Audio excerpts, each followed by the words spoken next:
Hi everyone, welcome back to the channel. 2023 is wrapping up, and so I'm doing this a couple weeks early, but I thought I would do my 2023 wrap up and top 10 books of the year. This was another huge reading year for me, the most I've read in a single year, by a pretty decent margin. So, yeah, today I'm gonna go over a bit of just what I read in general and then give you my top 10 favorite books that I read in 2023. So, just quick overview. Because I'm doing this a couple weeks early, I still have a few weeks to go of reading. So, my goal for the year was to read 75 books. And I've already read 74, so I'm on track to do 77 to 79 books this year, depending how successful the next couple of weeks go.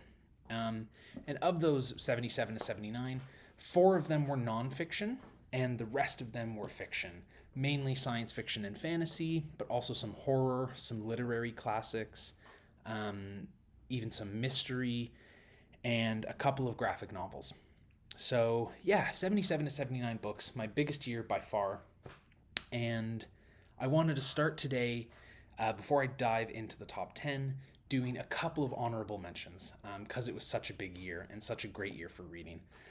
So I've got, I think, three or four honorable mentions, and then there's the proper list. So the first one, this is already a fake out. This is Player Piano. This is not my honorable mention. My honorable mention is Slaughterhouse-Five by Kurt Vonnegut. I just don't have the physical copy anymore. But yeah, so Slaughterhouse-Five by Kurt Vonnegut. This is one of my favorite novels of all time, so it would be in the top 10, but it was a reread for me this year. So I decided to let new books, or new books to me, take the lead. But Slaughterhouse-Five is a classic, beautiful, weird science fiction war story that I read when I was 16, and so it's been about a decade since I'd read it. And so I did a reread, and it was fantastic. It was, it's just such a weird book, about World War II, about time traveling aliens, and just lots of really bizarre, strange things. The other reason why it's not in my top 10, not just that it's a reread, is because reading it again as an adult, there was a new issue to me, and that is that the book is actually quite sexist in its language at times.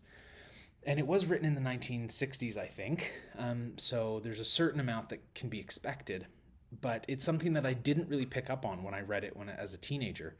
And now I read it, as a 26-year-old, and it stood out a little bit. It didn't detract too much from my love of the book. There's so much other stuff in that book that's just brilliant, but it is something to take into consideration when reading that book and also a lot of classics.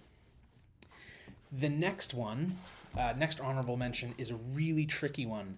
And one of my goals this year was to do a few more literary classics. So I did things like Heart of Darkness and this next one. And this is Lolita by Vladimir Nabokov. This is one of the most difficult books I've ever read, and not a book I recommend lightly. A deeply uncomfortable book.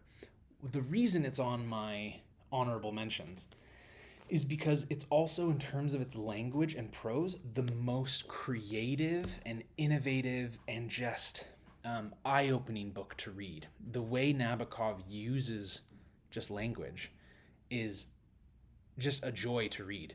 The content of the book is so not a joy to read, but the language is just so creative and innovative and visceral and just rich with incredible imagery and wordplay, and that kind of plays into the story itself, right?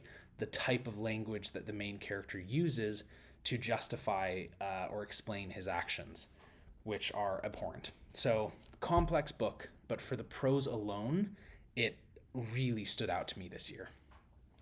Okay, and the last two things are kind of cheats, but this is The Alloy of Law by Brandon Sanderson, and I'm using this as a stand-in for all of Mistborn Era 2. I read Mistborn Era 1 a few years ago, and I really, really loved it, and I was hesitant to do Era 2 because I know the tonal shift was so big. The setting was such a different setting. For those of you who don't know, right, Mistborn Era 1 is a kind of semi-classic, almost medieval-esque inspired setting There's lots of it that's not very classic, but the setting is kind of recognizable to kind of classic fantasy fans. And then this is a kind of Western slash industrial revolution era type fantasy book. So a huge leap. And I finally picked it up and I read the first 3 books in the series in Era 2, and I loved them all. They didn't quite, break into my top 10, but they were just such a consistent surprise and kind of joy that I had to mention them. And last but not least, as the honorable mentions, I've got 2 things here that take place in the same world. This is The Haunting of Tramcar 015 and A Master of Jinn by P. Djèlí Clark. So this is just a novella. This is a full-length novel. And this is historical, alternate history fantasy by P. Djèlí Clark that takes place in Cairo in the early 20th century. And one of the reasons it was so interesting to me is because that was a large part of what I studied in my master's was early 20th century history, early 20th century Arab history. And a lot of it is, really central to Cairo. And yeah, it's kind of a paranormal mystery slash historical fantasy and about jinns and other types of kind of mythical creatures. And it was just such a well realized version of this alternate Cairo. The world felt so lived in and just deep, and the story was kind of fun and propulsive and action heavy. So highly recommend those 2. Anyway, those are my honorable mentions. Now we get into the meat of this video, and I'm already like 6 minutes in, but now we get into the meat of this video. So these are my top 10 novels that I read in 2023. So coming in at number 10, we have Contact by Carl Sagan. This was one of the first books I read this year, and as soon as I read it, I knew it was going to be on my top 10. Carl Sagan is a very famous writer, most famous for his nonfiction and for his career as a science educator and communicator. This is his only novel, and it's a shame because it's brilliant. It's such a great novel. I really wish he wrote more novels. But this tells the story of essentially humanity's first contact with aliens.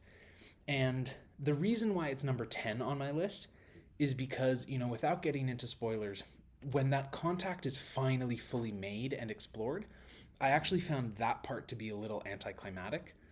But the build up to that, the rest of the book is so joyous and intriguing. And the book essentially follows a woman, of course now I can't remember her name. Can't remember. So sorry. Anyway, it follows a young woman from birth, right? From when she is born and her childhood and grows up. And she's kind of a natural scientist. She's this inquisitive, bright young kid who becomes a scientist and eventually becomes the head of a division or an organization within, I think, NASA that is looking for extraterrestrial life.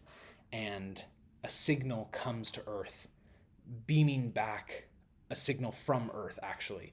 And so this question arises of like, how is the signal being beamed back? Who is sending it back our way? And then it goes from there. But it's a brilliant book, and really Carl Sagan's tone as a science educator really comes through. There is such a love of science in this book that's just infectious and optimistic and enlightening. Fantastic hard science fiction book. Number 9. This was a bit of a hard choice, but despite myself, I think I had to put it in here. And this is Between Two Fires by Christopher Buehlman. This is a historical horror novel, and I say it was a bit of a struggle to put it in here because I really do have some issues with this book, and it's an uncomfortable book to read. It's a deeply dark and depressing and violent book, and there's a couple choices in there that I think, the author maybe could have said something or done something in a different way, and it would have been just as effective. But the way he did it maybe added to the really kind of grimdark aesthetic of the book. So I had some issues with that, but what I loved about the book was some of the horror. This book essentially follows a knight and a priest who are escorting a young girl across plague-ridden France in the 1300s. So France has been decimated, pretty much all of Europe has been decimated by the Black Death or the bubonic plague. And essentially, this young girl who can see and speak to angels and demons enlists the help of this kind of humiliated and kind of this humiliated knight who's kind of lost his rank and status, and a kind of fallen priest to guide her across Europe to Avignon in France. And yeah, it just this the scale and scope of this book builds and builds and builds until it's truly apocalyptic, but the horror is really um, incredible because there's religious horror, right? So you get this horror of not only frightening imagery and violence and all that stuff, but there's a real uh, philosophical, existential weight behind a lot of the horror as well. And I thought this book did that really, really well. Um, so yeah, Between Two Fires. Some trigger warnings for sure if you want to look it up. Look up some trigger warnings, but overall, a really interesting book. Now we have number 8, and this is another horror. This is a kind of literary horror classic, and that's The Haunting of Hill House by Shirley Jackson. This is quite a short novel, and it's, like I said, a real classic of literary horror. It came out in the 1950s, I think 1940s or 1950s, and it is arguably the classic haunted house story, but not quite haunted house. It's interesting. This follows the story of mainly this one woman, Eleanor, who is invited to be part of a study where a scientist and 3 guests, including Eleanor, who's one of them, come to this house called Hill House, which is known to be just this evil, haunted, off putting place, and to stay in the house for a few weeks and to essentially record anything that happens. And, that sounds like any number of haunted house books. I think where this really thrives, where this really excels, is first of all Shirley Jackson's prose. Her writing is beautiful in this. The first paragraph of this book is one of the most beautiful paragraphs I've ever read, and just dripping with atmosphere and tone and just everything incredible. But the other thing is her character work. Eleanor, I found to be one of the most painfully relatable and tragic characters. She's just this sheltered woman who, life has never really gone the way she's wanted it to go. And she's desperate to step out and is kind of self-consciously aware of her own kind of seclusion and kind of naivete. And it's so painful to read as she goes through this house and more things start to happen. And it seems that the house has kind of singled her out specifically. So really great book. Not too heavy on the horror. If you're not a big horror fan, I think you could still find a lot to enjoy in this. There's no violence really, but what there is just incredible atmosphere and tense character work. So I think now we're on number 7, another horror. This was definitely a year where I read a lot more horror than I usually do, and that is Pet Sematary by Stephen King. I hate this cover with all my heart. I feel silly holding this cover. But yeah, Pet Sematary by Stephen King. I read a lot of Stephen King when I was a young teenager, like 13 and 14. And then I never read him again until I was in my mid-20s, where I picked up Salem's Lot. And I really, really liked it. And then this was the only other kind of real classic from his catalog that I hadn't read, that I really wanted to. And I'm so glad I did. This book kind of infamously is known as Stephen King's, by his own admission, his scariest and most disturbing book. Even if a lot of his fans might not think it's the scariest, Stephen King has said that he felt this was his most disturbing and frightening book.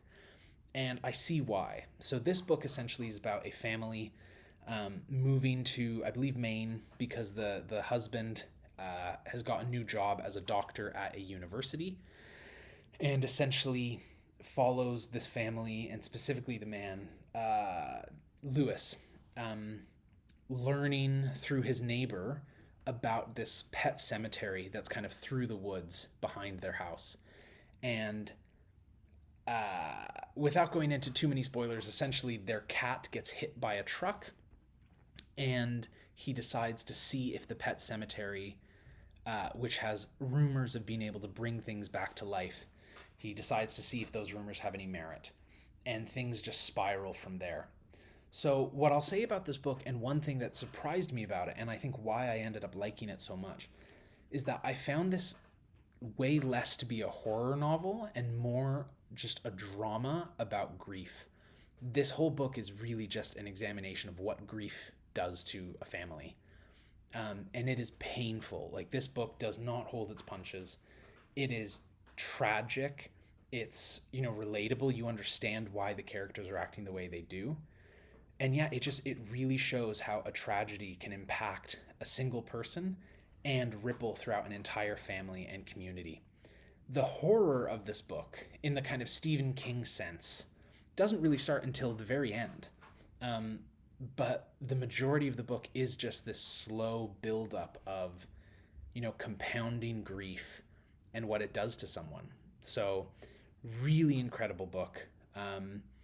And I agree that it's very disturbing, but it's not frightening in the way that some of his other books are. So if you're still a little, hesitant about horror, I think this would actually be a good one to do, because this is much more of a drama and a tragedy than it is outright horror, even though, again, that does come in at the end. Okay, next we have a classic science fiction book. This year, one of my other goals, like to do more horror, one of my main goals this year was to kind of really build up my classic science fiction literacy. So this is Robert Silverberg's Downward to the Earth. This is a 1970s, I believe, science fiction novel by Robert Silverberg, one of the, I think, lesser known, still quite well respected and well known, but lesser known names of the kind of classic science fiction of the 1960s and 70s, right? I mean, there's Asimov and Clarke and Heinlein. Silverberg, I don't think, is mentioned in the same breath, but he's up there. And this was my first time reading him, and I really enjoyed it.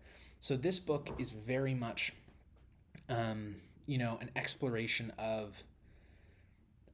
It feels like this book comes out of the Vietnam War, and is also very much talking to, or kind of in conversation with, Joseph Conrad's Heart of Darkness, which I also read this year, and it was actually quite good.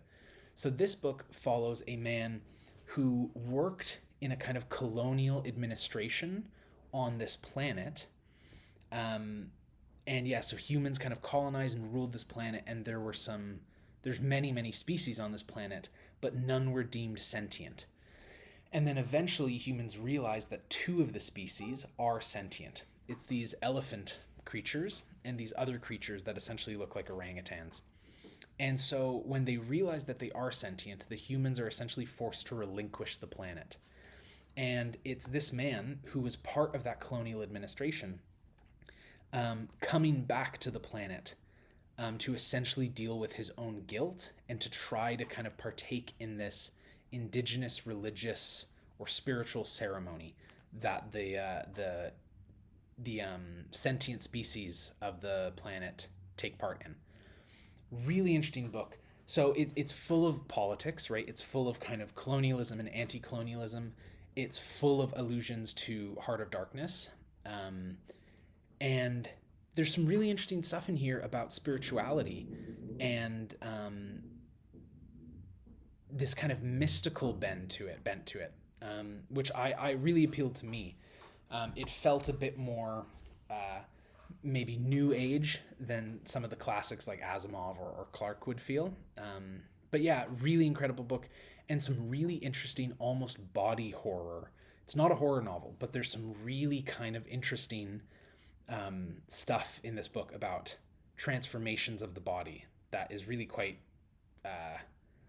disturbing, but really interesting to read about. So great book, great classic science fiction book that I think deserves more attention.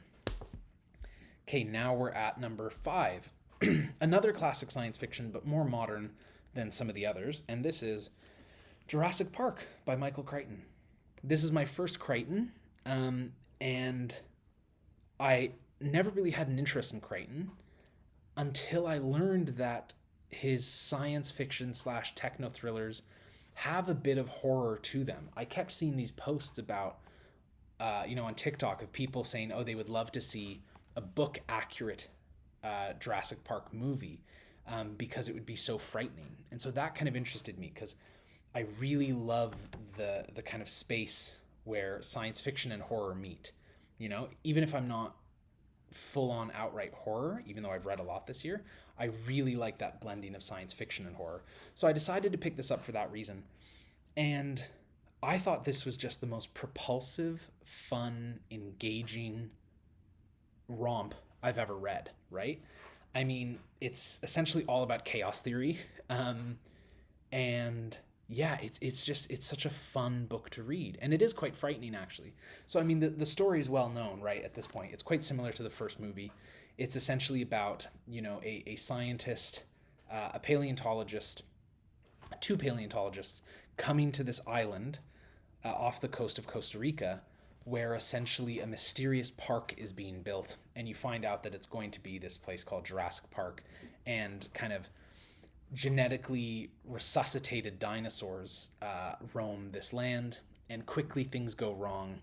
And there's a character, Ian Malcolm, I think is his name, played by Jeff Goldblum in the movie. Very classic. His smarmy, snarky personality, and he's the math expert, and he's just like, chaos theory. Of course, this was going to go wrong. So yeah, this book though, really quite scary and tense. There's a lot of imagery in this that's quite dark, much darker than I was expecting. And the horror, I think the movie leans into the action adventure. This has that, but it leans a bit more into the horror of it as well. So I really, really enjoyed this, and I'll definitely be continuing with more Crichton next year. Okay, now we have number 4, which is a real surprise to me. I'd never even heard of it. Well, it only came out this year, and it was a real surprise to me. And this is Nightborne, Coldfire Rising by C.S. Friedman. So this is a prequel to the Coldfire trilogy by C.S. Friedman. So that's Black Sun Rising, When True Night Falls, and Crown of Shadows. And I read the first book a year or two ago, Black Sun Rising, and I thought it was okay. It's a kind of dark fantasy with a bit of a science fiction element, and the series is essentially about this planet called Erna, which humans have kind of colonized centuries past, and there's these creatures on the planet called Fae, which react to your emotions, your fears, your desires. And so to human eyes, they look like spirits, they look like demons, they look like angels, they look like fairies, right? And so yeah, the first book, the main series, reads very much as a kind of a dark fantasy with a science fiction kind of core or in the background. This is a prequel that talks about humanity first arriving on that planet, on Erna, and first encountering the Fae, or those indigenous kind of creatures of emotion. And so this one reads way more as science fiction. I mean, this book is a science fiction book. And it was just incredible. It's not very long. It's very much to the point. And I was really pleasantly surprised at how well Friedman did not only some more hard science fiction, but how she, again, really brought, like I was saying with Michael Crichton, I really like that kind of mix of science fiction and horror, and I thought that was done perfectly here. And essentially, yeah, so it follows humanity first settling this planet, and very quickly, within the first day or two, they have an encounter with the Fae. And essentially the book is them trying to study the Fae from a scientific point of view. And it asks a really interesting question about, what's the difference between science and kind of spirituality, by essentially, the way the Fae work is that they prey on your emotions, right? So if you're feeling fear, they can manifest the things you're fearing. Which leads to some great character moments as well, right? Because you see what characters fear most or desire most. But yeah, so it asks this question of, essentially, there's a part in this book where they essentially build talismans to ward off the Fae, which sounds like not a very scientific thing at all. But when you study the Fae and study this kind of world that they're on and realize that things are feeding off their emotions, then if you wear a talisman that even just gives you a slight amount of comfort, that alters the way you act, that alters the way you feel. It imbues you with a little bit more confidence and a sense of protection. And then that protects you because you have less kind of emotion for the Fae to feed off of. So it asks this really interesting question of, you know, does it matter if magic is scientific or otherworldly if it works, right? If it's got a scientific explanation, great, and if it's got a magical explanation, great. At the end of the day, it still works. Really fascinating book. And it got me kind of reinterested in finishing the rest of the original series. Okay, number 3, a series that I don't talk about a lot on YouTube, because I have some complicated feelings on it. And even though it's a series I really enjoy, it's not a series I would recommend very easily. And this is Malazan Book of the Fallen by Steven Erikson. So my number 3 for this year is Midnight Tides by Steven Erikson. This is a huge, huge epic fantasy book. It's something like 1,200 pages. No, never mind, not quite. It's about 900 something pages. This is book 5 in Malazan Book of the Fallen, a series that's kind of so vast and big that I can't really describe what it's about. But really vaguely, it's essentially about this empire called the Malazan Empire and their attempts to kind of conquer the final free cities of this continent called Genebacus. And then there's another plot in some of the books about a rebellion going on another continent. And then this book kind of infamously starts up an entirely third plot. So even though it's book 5, this has little to no connection to any of the other books before it. It felt like its own thing. And what I liked about this was, again, this had almost more of a horror feeling too, more of a kind of gothic, eerie feeling to it. So this book, again, it's hard to describe because it's book 5 of a series, but it's essentially about the conflict between these two people, the Tist Edur and the Lethery Empire. And the Lethery Empire are a very kind of capitalist, industrialist kind of empire, and the Tist Edur are kind of stand-ins for kind of indigenous groups in North America. And yeah, I mean, that's all I can really say, but it is epic fantasy at its most epic. The scale of this series is just mind-blowing. And I really liked this book for having a kind of more horror tone, a darker tone, not necessarily in violence, even though there's a lot of violence in this series, but yeah, a more kind of eerie tone, a more atmospheric environment. I really enjoyed that about this book. Anyway, so that's book 5 of Malazan Book of the Fallen, Midnight Tides. Number 2, my second favorite book of the year, I actually don't have a physical copy of, but that's What Moves the Dead by T. Kingfisher. This is a short little novella. It's only about 120 pages. And it is by the very popular T. Kingfisher, who I feel like in the last year or two has really just exploded in popularity. She has Nettle and Bone. She's got the Twisted Ones. More recently, I think she released a House with Good Bones, I think it's called. And so What Moves the Dead is a great novella that's essentially a retelling of the fall of the House of Usher by Edgar Allan Poe. But it's told, not necessarily a retelling, but it's inspired by and kind of takes that story and kind of makes it makes it its own. And it essentially follows a person, I believe their name is Alex, coming to visit their friends, the Ushers, at their manor, and quickly learning that something is deeply wrong, that an illness has struck kind of the siblings, the Usher siblings. And yeah, from there, it's this kind of gothic, low horror story that unfolds that's just fantastic. It reads like Edgar Allan Poe. It reads like a really classic atmospheric gothic story, but it includes, more explicit conversations about queerness and gender identity. And it's also full of weird mycology, right? I feel like in a lot of modern gothic literature, there's always mushrooms. So this book is all about mushrooms. And it reminded me of Mexican Gothic by Sylvia Marina Garcia as well. This kind of sci-fi element of mycology and fungi. So yeah, incredible book. So atmospheric, so propulsive and kind of fast-paced and well-paced. and some really creepy, ominous moments in it. Really, really brilliant book, and I'm really excited for the sequel, which I think is called What Feasts at Night, which comes out in 2024. Okay, so here we go. The last book, my favorite book of 2023. This was a birthday gift from my partner, and I think it came out on my birthday. And that is The Adventures of Amina El-Sarafi by Shannon Chakraborty. So her main series, Chakraborty's main series, is the Daevabad trilogy, which is City of Brass, Kingdom of Copper, and Empire of Gold. And City of Brass is one of the books that got me into reading fantasy as an adult.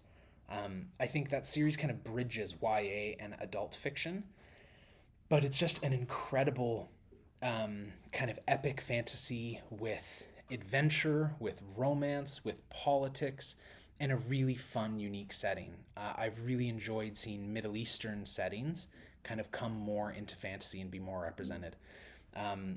So, anyway, that's that trilogy. This is the first book in a new trilogy, and it is all about this famous pirate called Amina El-Sarafi, who is this legendary figure, and she's now retired to take care of her daughter, her young daughter, and living in secrecy.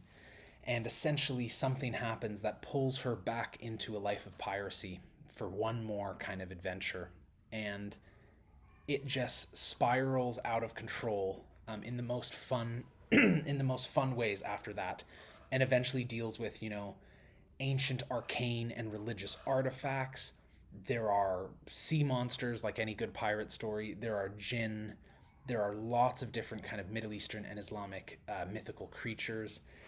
And what I really loved about this book is that it felt like such a fun adventure story with a lot of kind of great emotion. It's all about a mother, kind of trying to build a life for her daughter, and kind of contending with the life she had and the life she's trying to build. And it's just phenomenal. So it is book one of, I think, a trilogy. I don't know when book two comes out. I don't think it's coming out in 2024, so hopefully 2025. But yeah, this was just such a standout. One of the most fun reading experiences I've had in a long, long time. Okay, those are my top 10 books of 2023. This was a great year for me for reading. I think in future years, though, I am going to not necessarily scale back my actual reading, but I'm going to stop focusing so much on the numbers, because every year I set myself a higher goal of reading. So this year, between 77 and 79 books, I think if I can sit in that 60 to 70 book range, I'll be thrilled. So that's 2023. I'm excited for 2024. Let me know what your favorites were, or if you've read any of these, and I'll be back soon with more videos. Thanks.